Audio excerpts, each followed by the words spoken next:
There are dreams that follow us through life, but there are also secrets that find us only when we've already lost too much. Eleanor Morgan stood motionless on her small porch, the morning light casting long shadows across the weathered wood planks beneath her feet. The letter trembled slightly in her hand, its official letterhead gleaming in the early sun. 3 years after her husband James's death, Ellie had grown accustomed to bad news arriving in envelopes. Medical bills, final notices, foreclosure warnings. But this was different. The return address read Harrington and Wells, attorneys at law, a firm she'd never heard of from a town she'd never visited. Inside was a message that would change everything, though she didn't know it yet. Ellie tucked a strand of chestnut hair behind her ear, a nervous habit from childhood she'd never outgrown. At 38, her face had begun to show the first delicate lines of grief, not enough to diminish her beauty, but enough to tell a story. She broke the seal and unfolded the crisp paper inside. "Dear Ms. Morgan," it began, "we regret to inform you of the passing of William Bill Patterson, your maternal great-uncle. In accordance with his final wishes, his property in Pinewood Valley, Oregon, has been left to you and your daughter Lucy." Ellie's breath caught. Uncle Bill, a name rarely mentioned in family gatherings, a shadow in old photographs, the strange relative who'd chosen solitude over connection.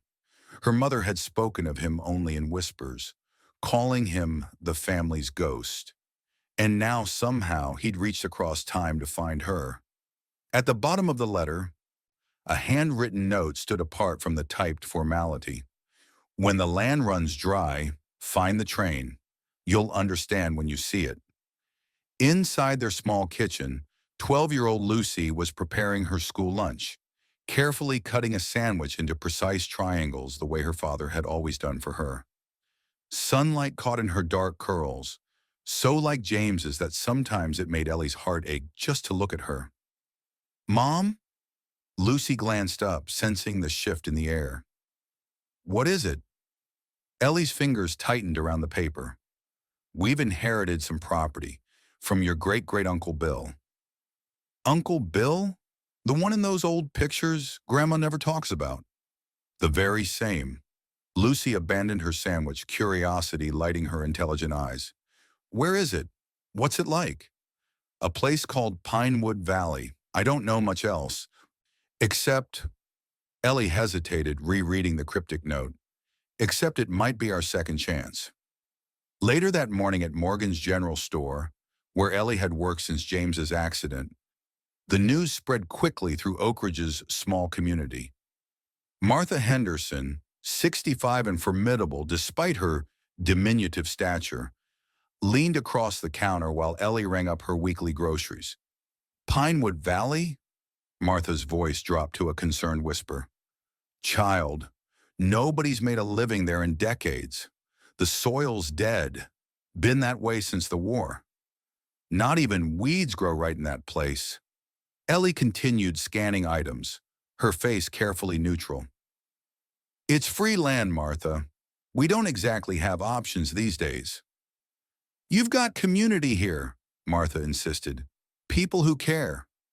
Thomas Weber, 70 and stooped from years working the lumber mill, set his coffee on the counter. "There were military projects out there during the war. Secret stuff. My daddy hauled equipment for them back in '43. Said the whole valley felt wrong somehow, like the land itself was holding its breath." As Thomas spoke, another customer, Diane Miller, a stylish woman in her 50s with kind eyes, joined the conversation. "Maybe it's an opportunity, Ellie. Sometimes fate has its own way of guiding us forward." She smiled warmly. "The universe doesn't send what we want. It sends what we need." That night after Lucy had gone to bed, Ellie sat at their small kitchen table surrounded by bills stamped "Final Notice" in angry red letters. The bank would foreclose on their modest home within months.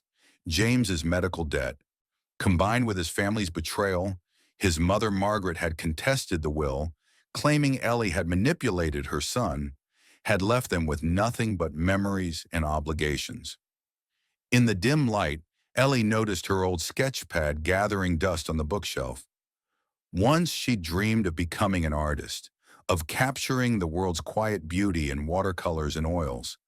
She'd been good too, good enough for art school scholarships before life intervened, before love and family and tragedy redirected her path. She opened the pad to find her last unfinished piece, a portrait of James holding infant Lucy, his smile confident and certain, unaware of how temporary his forever would be. Ellie traced the outline of his face with her fingertip, feeling the familiar ache bloom inside her chest. "What would you do?" she whispered to the silence. The silence, as always, offered no reply. A soft noise from the doorway made her turn.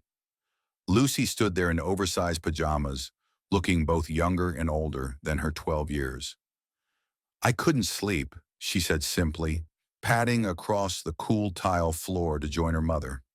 She studied the bills spread across the table, understanding more than a child should. "We're going to lose the house, aren't we?" Ellie hesitated, then nodded. They'd long ago agreed never to lie to each other, not even to soften difficult truths. "Is that why you're thinking about Uncle Bill's place?" "It might be our only option, Lucy Lou." Lucy was quiet for a moment, her small face solemn in the kitchen's dim light. "You always tell me to be brave when I'm scared," she finally said. "Maybe now it's your turn." 3 days later, they packed their belongings into Ellie's aging sedan. It wasn't much. Clothes, books, Lucy's telescope, the box of James's things Ellie couldn't bear to part with, and her art supplies, untouched for years but impossible to abandon. The rest they sold or gave away, shedding their old life like a snake slipping from its skin. Martha hugged them both fiercely before they left. "You call me when you get there," she insisted, pressing a tin of homemade cookies into Lucy's hands. "And if things don't work out, you come right back. Your jobs will be waiting." As they drove farther from town, the landscape began to change. Lush Oregon greenery gave way to progressively barren terrain. The road narrowed, winding through hills that seemed to hunch protectively over the valley below. Lucy pressed her face against the window, watching as even the birds grew scarce. "Mom," she said quietly, "even the birds are quiet here." Ellie tightened her grip on the steering wheel. "It's just different, honey. Different doesn't mean bad." But as they crested the final hill and Pinewood Valley spread before them, even Ellie's forced optimism faltered. The valley floor stretched like a wound between the surrounding mountains, its soil the color of ash. Scattered farms stood abandoned, their structures leaning at precarious angles. And at the far end, nearly hidden by distance, a single farmhouse stood beside what appeared to be two weathered barns. "Is that it?" Lucy asked, her voice small. Ellie nodded, swallowing hard. "That's our new beginning." The Patterson farm revealed itself slowly as they approached. The main house, a two-story farmhouse that might once have been white, sagged slightly to one side, its porch steps cracked but still standing. Behind it, two outbuildings listed against the hillside. One a traditional barn, the other a strange concrete structure unlike anything Ellie had seen before. Inside, the house held the frozen breath of abandonment. Dust motes danced in the beams of light that pierced the dirty windows. Furniture draped in yellowed sheets stood like silent ghosts. On the walls hung faded photographs, strangers' faces peering out from decades past. Lucy moved from room to room, her footsteps echoing on hardwood floors. "It's like a time capsule," she whispered, running her fingers along a shelf of books untouched for years. While Lucy explored upstairs, Ellie discovered the kitchen. Someone, Bill, presumably, had lived here much more recently than the rest of the house suggested. Coffee grounds still sat in a tin by the stove. A calendar on the wall marked days from just 5 years ago. And there, tucked behind a canister of flour, she found a small leather-bound journal. Ellie opened it carefully. Inside were technical sketches, measurements, and maps, all drawn in a precise engineer's hand. One page showed a detailed drawing of the valley with concentric circles emanating from a point on the hillside behind the house. Another contained what looked like mechanical diagrams for some kind of steam engine. "Mom!" Lucy's voice called from upstairs. "I found something!" Ellie hurried up the worn staircase to find Lucy in what must have been Bill's bedroom, holding a framed photograph. It showed a group of men in military uniforms standing before what appeared to be a large tunnel entrance. In the center stood a younger man with Ellie's same determined chin and eyes. Bill Patterson, surrounded by officers and engineers. "Look at the date," Lucy pointed to the corner of the photograph. June 15th, 1943, the height of World War II. Turning the frame over, Ellie found an inscription, "Project Ironheart Team. What lies beneath stays beneath." That night, they slept in sleeping bags on the living room floor, unwilling to disturb the bedrooms until they'd had a chance to clean. The house creaked and sighed around them, settling into their presence after years of solitude. "Do you think it's haunted?" Lucy whispered, her voice carrying in the darkness. Ellie smiled, though her daughter couldn't see it. "I think it's just old. Honey, old houses talk to themselves." "I like it," Lucy decided after a moment. "It feels like it's been waiting for someone." The next morning, armed with the map from Bill's journal, they set out to explore the property. The soil crunched beneath their feet, dry and lifeless as Martha had warned. Nothing grew except the occasional patch of withered scrub grass. The air itself felt different, strangely still, as if suspended between breaths. They followed the path marked on the map, climbing the gentle slope behind the concrete outbuilding. Lucy ran ahead, her energy boundless despite the oppressive atmosphere. "Mom!" she called suddenly, her voice echoing against the hillside. "I found something weird." Ellie hurried to where Lucy stood, pointing at what initially appeared to be an unusual rock formation, partially covered by dead vines and soil. But as Ellie drew closer, she realized it wasn't rock at all, but metal. Massive steel doors built directly into the hillside, their surfaces corroded by decades of exposure. Breathless, she pulled away tangles of dead vegetation to reveal stenciled lettering. B7 Maintenance. Property of the United States Army, 1943. Ellie traced the faded letters with her fingertips, a shiver running down her spine despite the warm morning. "Bill," she whispered, "what did you leave for us?" Lucy's eyes widened. Is this what the note meant? About finding the train? Ellie stared at the massive doors, feeling as though the ground beneath her had suddenly shifted. "I think we're about to find out. Have you ever received unexpected news that changed your life completely? Share in the comments and subscribe to our channel for the next part of this story." For 3 days, the sealed doors on the hillside consumed Ellie's thoughts. They stood like sentinels against the ashen sky, their rusted surfaces holding secrets that whispered through her dreams. Each morning, she'd climb the slope to stand before them, running her hands along the cold metal, searching for a way in. "It's like they're watching us," Lucy observed on the third morning, her small face serious beneath the brim of her father's old baseball cap, a treasure she'd refused to part with after his death. Ellie nodded, studying the massive hinges encrusted with decades of corrosion. "They're waiting to see if we're worthy." On the fourth day, Ellie drove into the nearest town, a place called Millerton, 30 minutes away, and returned with supplies, crowbars, lubricating oil, heavy chains, and a determined set to her jaw. If the doors wouldn't yield to gentleness, perhaps they'd respond to more persuasive methods. She worked methodically, applying oil to the hinges, scraping away layers of rust, her hands soon raw and blistered despite her gloves. Lucy helped where she could, fetching tools and water, her presence a quiet encouragement. "What do you think is inside?" Lucy asked as the afternoon shadows lengthened. Ellie sat back on her heels, wiping sweat from her brow with her forearm. I don't know, honey, but your great-uncle Bill thought it was important enough to leave us a message about it. Maybe it's treasure, Lucy suggested, eyes brightening. Or secret government stuff.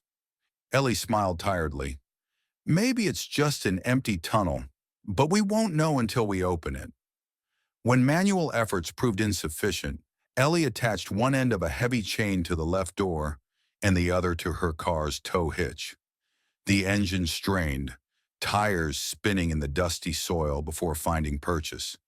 For long moments, nothing happened, just the protest of metal against metal, the groan of the chain pulled taut. Then, with a sound like ancient bones breaking, the left door shuddered and moved an inch. Another pull, and it scraped open further, revealing a sliver of darkness beyond. A gust of air escaped from the opening, cold and stale, carrying the scents of oil, metal, and time. Ellie and Lucy exchanged a look of triumph mingled with apprehension. Working together, they managed to force the left door open wide enough to slip through. Ellie went first, flashlight in hand, its beam cutting a narrow path through the blackness. The air inside was thick with dust and the peculiar stillness of places long untouched by human presence. As the light swept across the space, Ellie gasped. They stood at the mouth of an enormous tunnel carved directly into the hillside, its arched ceiling supported by steel beams. The concrete floor beneath their feet sloped gently downward into darkness. And there, dominating the cavernous space like a sleeping giant, was a locomotive. Not just any locomotive, but a massive steam engine, its black iron body streaked with rust but otherwise intact. The number 4821 was still visible on its side, along with the faded lettering of C&O Railway.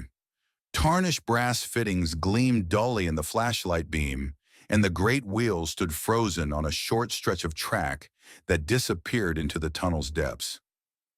It's like a dragon, Lucy whispered, her voice hushed with wonder. A sleeping dragon. Ellie moved closer, drawn by an inexplicable pull. She placed her palm against the cold metal of the boiler, feeling its solidity, its presence. Something stirred within her, not quite memory, but a recognition, as if the machine were whispering secrets only she could hear. This is what Bill wanted us to find, she said softly. This is what he protected all those years. Beyond the locomotive, they discovered a small office built into the tunnel wall.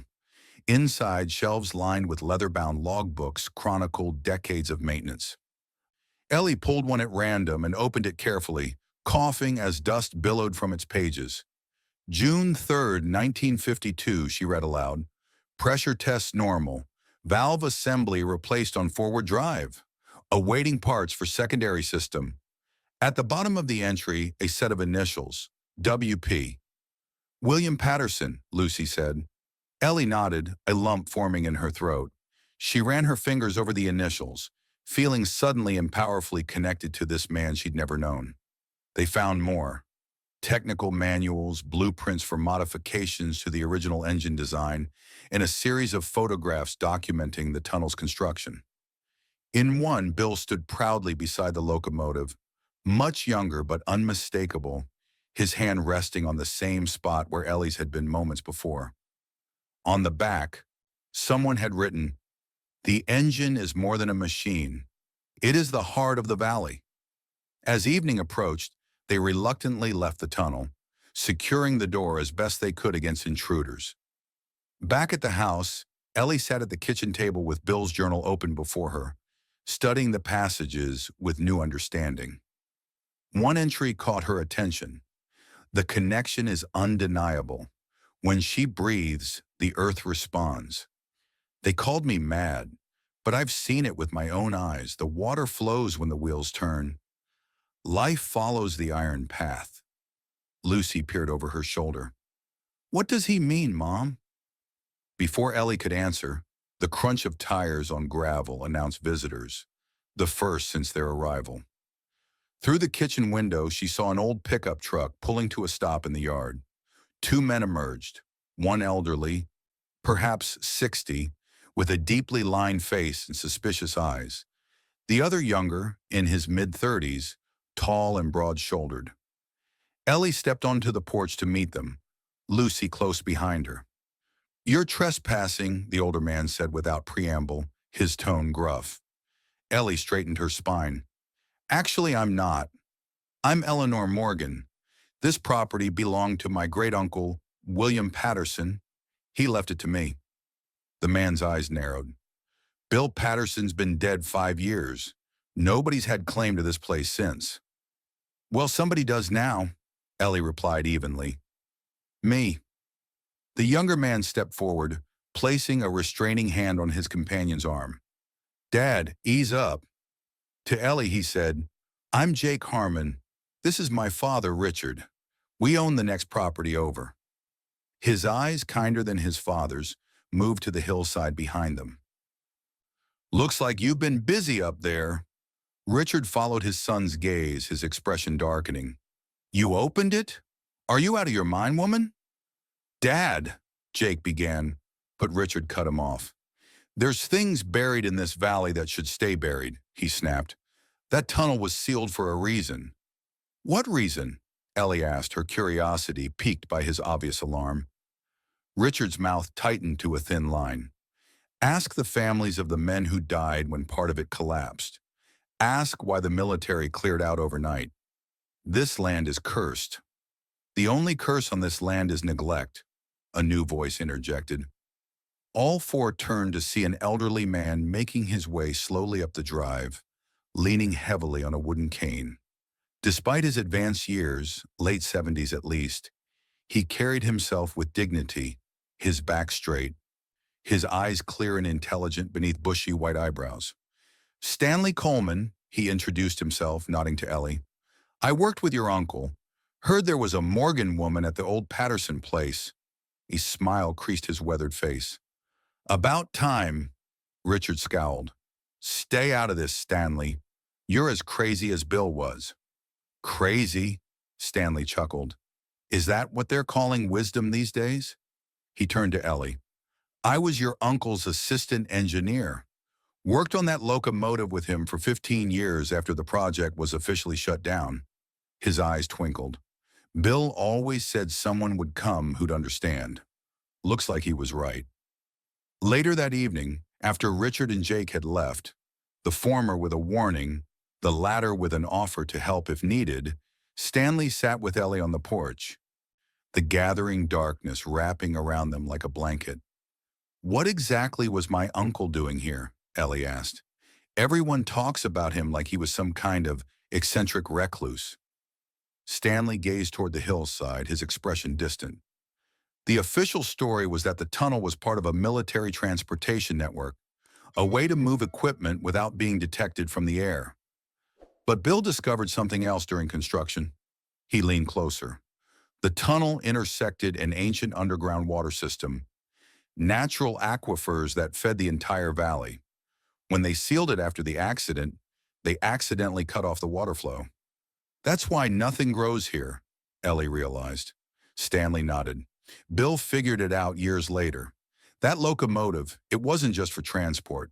When it ran, the vibrations from its engine somehow opened the channels that had been blocked. He kept it operational in secret, running it just enough to keep some water flowing, but not enough to attract attention." "But why leave it to me? We never even met." Stanley's eyes softened. "He tried to find you years ago. Your mother wouldn't allow it. Some old family quarrel I never understood. But he kept track of you from a distance. Knew about your art, your marriage, your daughter." He paused. "And he knew you had his same stubborn spirit. He believed you'd finish what he started." In the days that followed, Ellie threw herself into understanding the locomotive. She spent hours studying Bill's journals, learning the basic principles of steam engines, mechanical systems she'd never encountered before. Lucy helped, reading books about trains borrowed from the Millerton Library, her quick mind absorbing technical terms that would have baffled most adults. The work was exhausting, physically demanding in ways that made Ellie's desk job at the general store seem like a vacation. Her hands, once smooth, became calloused and stained with grease. Her muscles ached each night as she collapsed into bed. But for the first time in years, she slept deeply, without the nightmares that had plagued her since James's death. One evening, as she sat at the kitchen table, sketching a component that needed replacement, Ellie realized she'd been drawing again. Not just technical illustrations, but really seeing the world around her through an artist's eyes. The way light played across the locomotive's curves, the textures of rust and polished brass, the stark beauty of the valley's barren landscape. Slowly, almost without her noticing, something within her was awakening alongside the engine. A week into the restoration, Jake Harmon appeared at the tunnel entrance, a toolbox in one hand. "Thought you could use some help," he said simply. When Ellie hesitated, he added, "I restore old farm equipment for half the county. I know my way around machines." His expertise proved invaluable. Where Ellie had enthusiasm and determination, Jake had practical knowledge and a craftsman's hands. Together, they cleaned the boiler, replaced corroded pipes, and carefully tested each system. "My father doesn't mean to be harsh," Jake told her as they worked side by side. "He's just afraid of change. After my mother died, he sort of froze in place, thinks if nothing changes, nothing can hurt him again." Ellie understood that feeling all too well. "What about you?" she asked. Jake was quiet for a moment, focused on tightening a bolt. "I think sometimes the things that scare us most are exactly what we need to face." As the restoration progressed, Ellie noticed subtle changes in the land immediately surrounding the tunnel. The soil nearest the entrance seemed darker, slightly more moist. Tiny green shoots, the first she'd seen since arriving, had begun to push through the earth where condensation from the tunnel dripped onto the ground. Lucy made a friend, a local girl named Sarah, whose grandmother lived on one of the few still occupied farms in the valley. The two spent hours exploring, collecting soil samples, and conducting what Lucy called scientific investigations. "Sarah says her grandma tells stories about how the valley used to be green," Lucy reported one evening. "She says it all changed when the heart stopped beating. That's what the old people call it." While working in the rear section of the tunnel, Ellie discovered that part of it had collapsed, blocking what appeared to be a continuation of the track. Clearing some of the debris, she found evidence that the tunnel had once extended much further, possibly throughout the entire valley, just as Stanley had suggested.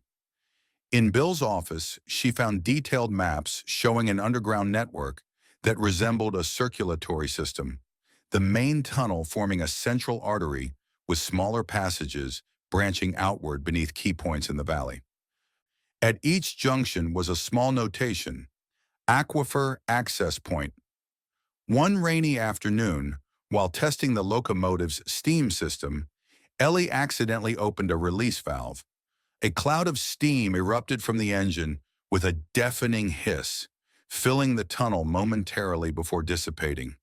The floor beneath them vibrated slightly, as if the earth itself had shuddered. The next morning, Ellie noticed a thin trickle of water emerging from the ground near the tunnel entrance. Water where none had been before. Do you believe that those who have passed on can still send messages to us? Share your thoughts in the comments. That night, someone broke into the tunnel.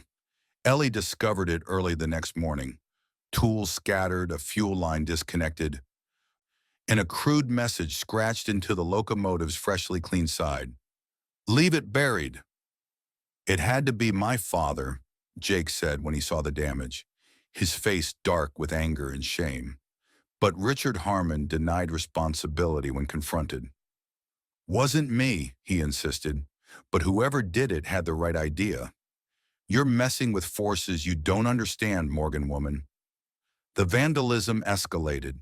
A week later, Ellie found all 4 tires of her car slashed. Then, a small fire was set in the barn, quickly extinguished by Jake, who'd taken to patrolling the property at night. The message was clear. Someone in Pinewood Valley was desperately afraid of what might happen if the locomotive ran again.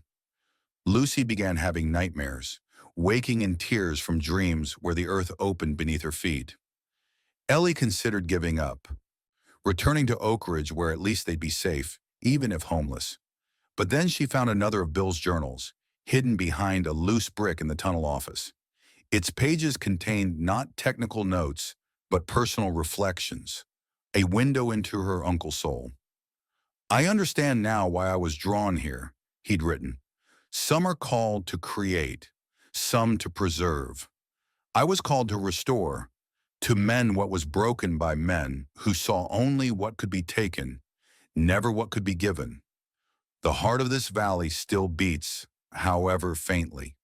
It waits for the right hands to help it beat stronger." Ellie read those words aloud to Lucy as they sat on the porch, watching a sunset that painted the barren landscape in hues of gold and rose. "He's talking about the train, isn't he?" Lucy asked, leaning against her mother's shoulder.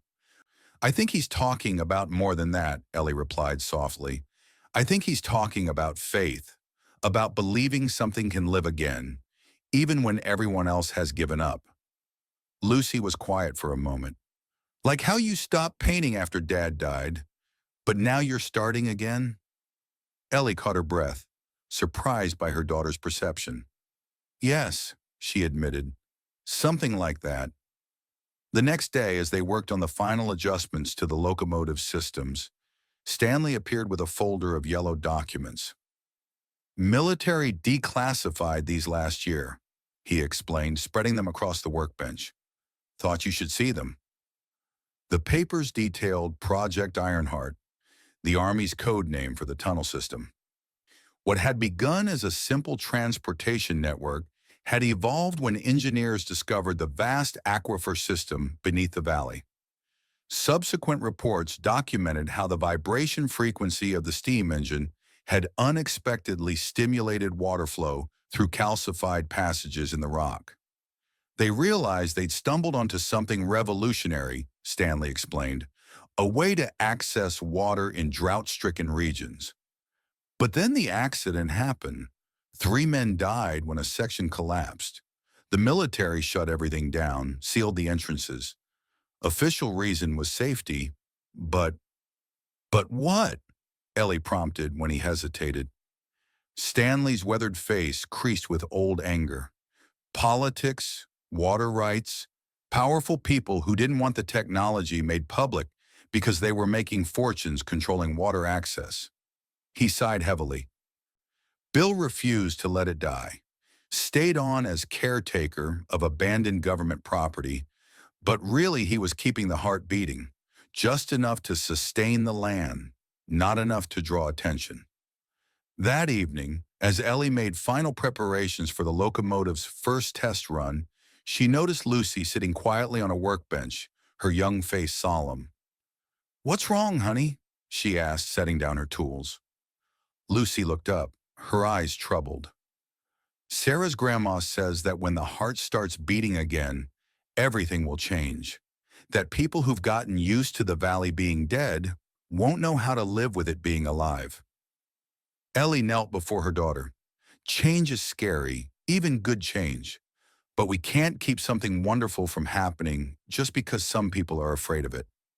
Lucy nodded slowly.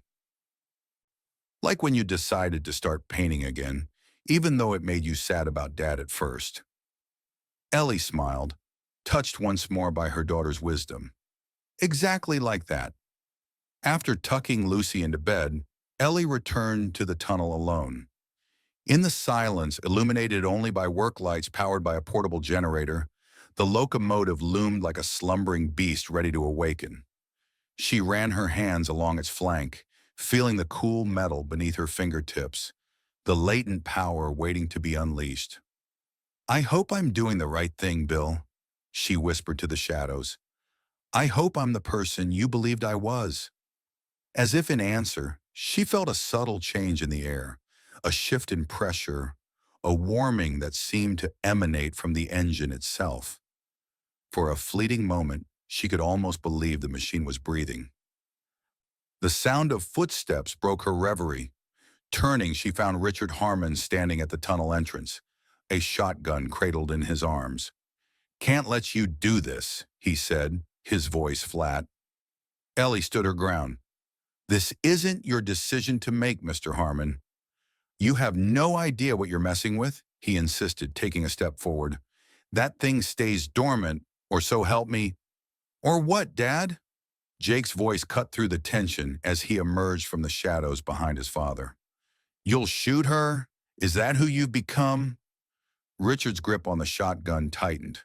"Stay out of this, Jake. It's for the good of everyone." "No, it's for your good," Jake countered, moving to stand beside Ellie. "Because you're terrified of what might happen if things change. If life comes back to the valley, people will come back too. Development, progress, all the things you've been hiding from since Mom died." Richard's face contorted with a complex mix of emotions: anger, fear, grief. For a long moment, the three stood frozen in a tableau of confrontation. Then, with a sound like a deflating balloon, Richard lowered the gun. "You're making a mistake," he said quietly. "Some things are better left as they are." As he turned to leave, Ellie called after him. "Mr. Harmon, tomorrow morning I'm starting the engine. I'd like you to be there, to see for yourself." Richard paused at the entrance but didn't turn around. "I've seen enough change in my lifetime, Ms. Morgan. Don't need to see any more." With that, he disappeared into the night. Jake stayed behind, his expression apologetic. "He's not a bad man, just a broken one." Ellie nodded, understanding all too well how grief could reshape a person. "We're all a little broken, Jake. Maybe that's why we recognize what needs fixing." In the quiet that followed his departure, Ellie made her final checks on the locomotive systems. Everything was ready. Tomorrow, after years of silence, the heart of Pinewood Valley would beat once more. Whether the land or its people were ready for resurrection remained to be seen. Dawn broke over Pinewood Valley with a strange luminosity, as if the light itself knew something momentous was about to occur. Ellie woke early, her dreams filled with the sound of rushing water and the rhythmic chug of a steam engine.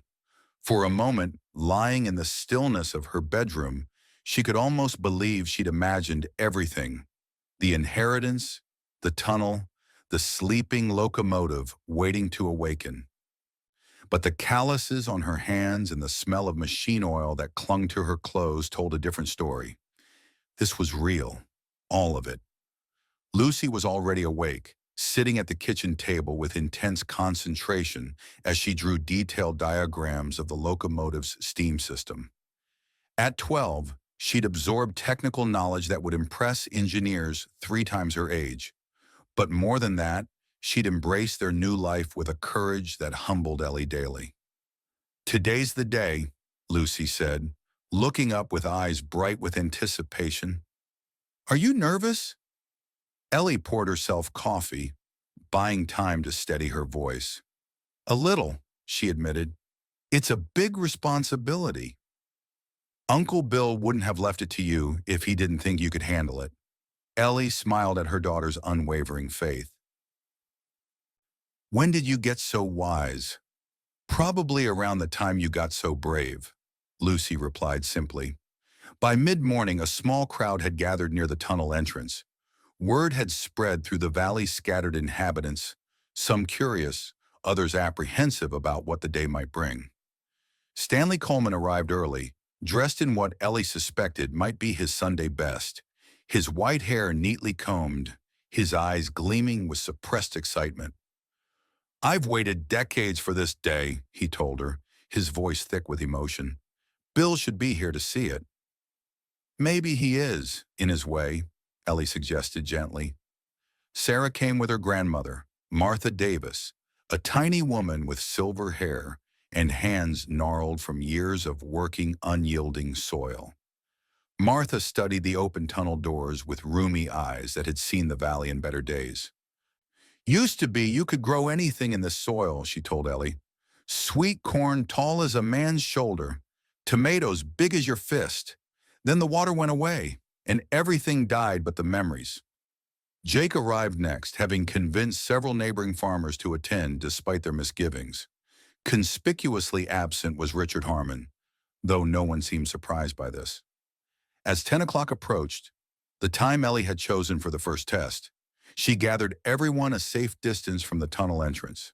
Lucy stood at her side, clipboard in hand, ready to record observations for what she dubbed the official locomotive resurrection log. "I want to thank you all for coming," Ellie began, her voice steadier than she felt. "What you're about to see might seem strange, maybe even a little frightening. But my Uncle Bill believed it was important, not just for the land, but for everyone who calls this valley home." A murmur ran through the small assembly. Skepticism showed on some faces, cautious hope on others. "The military built these tunnels during the war," Ellie continued, "but they didn't realize they were interfering with something much older, underground water channels that had fed this valley for centuries. When they sealed everything up, they accidentally cut off those channels. That's why nothing grows here anymore." She gestured toward the tunnel. "Inside is a locomotive that my uncle kept operational for years. He discovered that when it runs, the vibrations somehow clear the blockages in the underground waterways." Ellie paused, aware of how improbable it all sounded. "I know it seems far-fetched. I'm asking you to keep an open mind, just for today." With that, she turned and entered the tunnel, Lucy and Jake following close behind. The others remained outside, watching with expressions ranging from curiosity to outright disbelief. Inside, the locomotive waited in its slumber of decades, its black iron surface gleaming dully in the light from the work lamps. Ellie ran through her mental checklist one final time. Water levels, pressure gauge, fuel supply. All the critical systems she and Jake had painstakingly restored over the past weeks. "Are we ready?" she asked, looking to Jake for confirmation. He nodded, his expression a mix of tension and excitement. "As ready as we'll ever be." Ellie climbed into the cab, settling herself at the controls. The brass fittings were cool beneath her fingers, the levers resistant but movable. She could almost feel Bill's presence beside her, guiding her hands as they moved through the startup sequence they'd rehearsed countless times. First, she opened the firebox and lit the carefully prepared fuel. The flames caught quickly, sending a wave of heat through the cab. Next came the water intake, the primary pressure valve, the initial steam buildup. Each step followed the next in a choreography of mechanical revival. Outside, the onlookers had edged closer to the tunnel entrance, drawn by the changing sounds emanating from within. The crackle of fire, the metallic groans of expanding metal, the first soft hisses of steam. The pressure gauge began to climb, slowly at first, then more steadily. Ellie watched it intently, her heart pounding in rhythm with the growing pulse of the engine. When the needle reached the threshold marked in Bill's journal, she exchanged a quick glance with Lucy, who gave her an encouraging nod. "Here we go," Ellie whispered and released the brake. Nothing happened. The locomotive remained motionless, as if reluctant to wake from its long slumber. A cold knot of disappointment formed in Ellie's stomach. Had she missed something? Had all their work been for nothing? "Try again," Jake called from below, his voice echoing against the tunnel walls. "These old girls can be stubborn." Ellie reset the controls and tried once more, adding more pressure to the system. Still nothing. Then Lucy's voice. "Mom, look at the wheels." Ellie leaned out of the cab and saw that the massive drive wheels had shifted ever so slightly. Not a full rotation, but a definite movement. Encouraged, she increased the steam pressure further, her hands steady despite the tension coiling inside her. The sound came first, a deep, resonant groan that seemed to emanate not just from the locomotive, but from the earth itself. Then a shudder ran through the entire machine, vibrating up through Ellie's boots into her very bones. With a sudden exhalation of steam that billowed white in the cool tunnel air, the wheels began to turn. Slowly at first, fighting against decades of inertia, but gathering momentum with each rotation. The rhythm of metal against metal filled the space, echoing off the stone walls like the beating of an enormous heart. "It's working!" Lucy shouted over the noise, her face alight with wonder. "Mom, you did it!" Ellie could hardly believe it herself.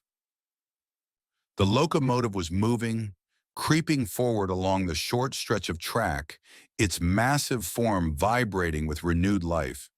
She felt tears spring to her eyes, unexpected and unstoppable, as if some dam within her had broken alongside the engine's revival.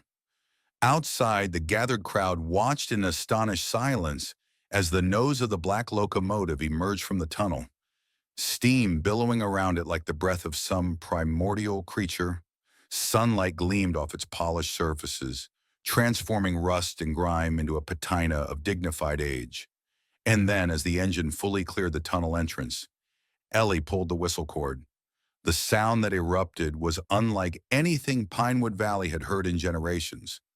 A deep, mournful call that echoed across the barren landscape, bouncing off distant hills and returning like a long-forgotten memory. Birds took flight from the few trees that remained, their wings flashing against the pale sky. For a moment, time seemed suspended. Then from somewhere deep beneath their feet came another sound, a rumbling, rushing noise that grew steadily louder. The ground itself trembled slightly, as if in response to the locomotive's call. At the base of the hill, where the soil met the tunnel's drainage ditch, the earth suddenly darkened. A thin stream of water bubbled up through the parched ground, hesitant at first, then gaining strength until it formed a ribbon of silver that began to flow downhill toward the valley floor. Martha Davis was the first to react. The elderly woman fell to her knees beside the newborn stream, plunging her gnarled hands into the water with a sob that seemed torn from her very soul. "It's back!" she cried, her voice breaking. "The water's come back!" Others approached cautiously, then with growing excitement as they realized what was happening.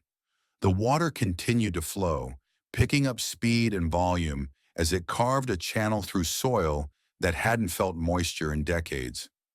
Stanley made his way to Ellie, who had descended from the cab to witness the miracle unfolding before them. Tears streamed unashamed down his weathered cheeks. "Bill was right," he said, grasping her hand in both of his. "All these years, he was right. Do you believe that family secrets can impact generations? Share your story in the comments." Over the next few hours, the stream continued to grow, branching into smaller rivulets that spread across the valley floor. Wherever the water touched, the ashen soil darkened, as if awakening from a long hibernation. Word spread quickly through the surrounding areas. By afternoon, cars and trucks lined the road leading to the Patterson farm, disgorging curious onlookers and journalists alerted by the strange reports of a ghost train and miraculous water in the Dead Valley.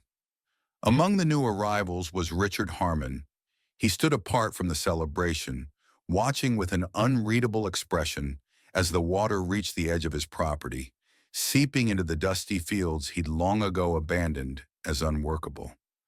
Ellie approached him cautiously, aware of the complex emotions that must be warring within him. "I know this isn't what you wanted," she said quietly. Richard's weathered face remained impassive. "Doesn't matter what I want. Never did." He nodded toward the growing stream. "Question is, what happens now? When people see this land can live again, they'll come back. Developers, corporations, progress." He spoke the last word like a curse. "Only if we let them," Ellie replied. "This land has guardians now." Before Richard could respond, a commotion near the tunnel entrance drew their attention. Jake was calling for Ellie, his voice urgent. "You need to see this," he told her when she reached him. "We found something while checking the track extension." Inside the tunnel, beyond where the locomotive had stood, Lucy and Stanley waited beside a section of wall that had partially collapsed, revealing a hidden compartment. Within it sat a metal box, its surface untouched by the surrounding decay. It was concealed behind a false panel, Stanley explained, perfectly preserved. With trembling hands, Ellie opened the box. Inside lay a leather portfolio containing documents and what appeared to be legal papers. Atop them rested an envelope addressed simply, "To Eleanor." She opened it carefully, unfolding the single sheet within to reveal handwriting she now recognized instantly as Bill's. "Dear Eleanor," she read aloud, her voice echoing softly in the tunnel. "If you're reading this, you've accomplished what I could not, awakened the heart of the valley and restored what men in their ignorance tried to destroy. The documents enclosed are land deeds and water rights I've accumulated over the decades, purchasing parcels throughout the valley whenever they became available. On paper, these rights belong to various shell corporations. In reality, they belong to you now." Ellie paused, overwhelmed by the implications. Bill had been playing a long game, quietly acquiring control of the valley's resources to prevent exploitation. "The key enclosed," the letter continued, "opens a safe deposit box at Millerton First National Bank. Inside, you'll find additional papers and funds set aside for the valley's restoration. Use them wisely. This land doesn't need owners. It needs stewards who understand that true wealth flows not from what we take, but from what we protect and nurture." The letter ended with a simple line that brought fresh tears to Ellie's eyes. "I always knew you would find your way home. Your loving uncle, Bill." Attached to the letter was a small brass key tied with faded ribbon. That evening, as sunset painted the valley in hues of amber and rose, a remarkable transformation was already visible. The main stream had widened into a proper creek, its banks already showing the first tiny sprouts of green, seeds long dormant finally answering the call of moisture. On the farmhouse porch, Ellie sat surrounded by new friends and neighbors, the community that had begun to form around the miracle of the valley's revival. Jake had brought homemade bread and honey. Martha Davis had contributed her famous apple pie. Stanley regaled them all with stories of Bill's early days working on the locomotive. Lucy and Sarah played near the creek with other children who had come with their parents to witness the wonder. Their laughter carried on the evening air, a sound as miraculous as flowing water in a place that had known too much silence. "What will you do now?" Jake asked Ellie quietly as they stood apart from the others, watching the children's game. Ellie considered the question, looking out over the land that was transforming before their eyes. In just one day, it had already begun to hint at what it might become. Not the barren wasteland she'd inherited, but a place of potential and renewal. "I'm going to honor Bill's vision," she said finally. "Create a trust to protect the valley, restore the farm, maybe start an artist's retreat where people can come to heal and create." She glanced at him. "What about you?" A smile tugged at the corner of his mouth. "I think I'll stick around. Someone's got to help maintain that locomotive." Their hands found each other in the gathering dusk, fingers intertwining naturally, as if they'd been designed to fit together all along. 2 weeks later, Ellie stood before the gathered residents of Pinewood Valley in the newly cleared barn, which had been transformed into a community meeting space.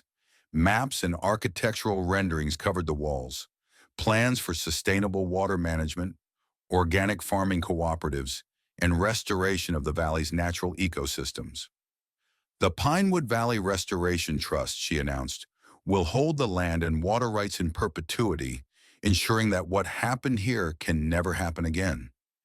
Every resident will have a voice in how we move forward, with decisions made by consensus rather than profit." She paused, looking at the faces before her. Skeptical farmers, hopeful newcomers drawn by news of the miracle, even Richard Harmon sitting uncomfortably at the back but present nonetheless. "My Uncle Bill understood something profound, that we don't truly own the land. We belong to it. Our role isn't to exploit, but to protect and nurture." Ellie gestured to the windows, where the valley stretched green and promising in the spring sunshine. What we've witnessed isn't just the revival of soil and water, it's the rebirth of community, of purpose, of hope.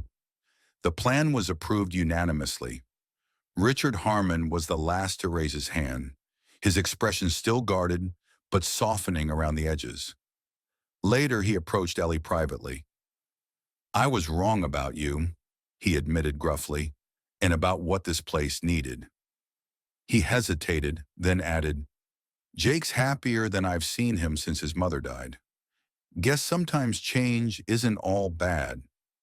1 year after their arrival in Pinewood Valley, Ellie stood on the hillside above the farm, watching as the locomotive, now christened Willow in Bill's honor, made its weekly run along the restored section of track. Jake operated it with expert hands, Lucy beside him in the cab, her face alight with joy. Below, the valley had transformed beyond recognition. Fields once dead now waved with crops. Orchards had been planted, their young trees stretching toward the sky with the optimism of new life. The stream had become a proper river, supporting fish and attracting wildlife that had abandoned the region decades earlier. In the converted barn that now served as her studio, Ellie's canvases captured the valley's rebirth in vibrant oils and watercolors. Her work had begun to attract attention in regional galleries, landscapes that seemed to pulse with an inner light, as if revealing the hidden heart beating beneath the visible world. Stanley, now approaching 80, had become Lucy's unofficial tutor, teaching her the principles of engineering and hydraulics with a patience born of wisdom. Under his guidance, she was designing improvements to the water distribution system that even Bill might have envied.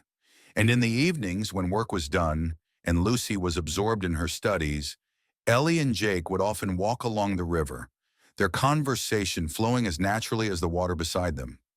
Their relationship had developed slowly, respectfully, each conscious of past losses and the fragility of new beginnings. "Do you ever wonder," Jake asked her one such evening, "what would have happened if you'd never opened that letter? If you'd stayed in Oak Ridge?" Ellie considered the question, watching as the setting sun gilded the valley in golden light. "I think about it sometimes, how close I came to missing all of this." She gestured to the thriving landscape around them. "But then I remember something Bill wrote, that some paths find us exactly when we need them, even if we don't recognize them at first." Jake's hand found hers, warm and solid. "I'm glad your path led here." "So am I," she replied softly, leaning into his strength, no longer afraid to need someone again. From their vantage point, they could see the farmhouse, lights glowing in windows that had been dark for years, smoke curling from a chimney that had stood cold too long. Beyond it, the tunnel entrance stood open to the sky, no longer a sealed tomb, but a passage of renewal. And everywhere life had returned to a place once forsaken. Birds nested in trees that had been bare skeletons a year before. Wildflowers dotted meadows where dust had reigned. Children played in yards long silent. As darkness fell, the distant whistle of the locomotive echoed across the valley, not mournful now, but triumphant. A reminder that beneath the visible world, unseen currents connected everything. That what appeared dead might only be dormant. That with courage and faith, even the most barren landscape could bloom again. Ellie closed her eyes, feeling the pulse of the land beneath her feet. The same rhythm she'd felt the first time she touched the sleeping locomotive. The same cadence that now guided her brush across canvas. The same beat that had gradually mended her broken heart. Sometimes, to heal a wound, we must dig deep into the places we fear most and awaken what has lain dormant. And sometimes, life truly begins only when we dare to open locked doors. This story was inspired by tales of renewal and second chances. If it touched your heart, please like and subscribe to our channel for more stories that celebrate the resilience of the human spirit.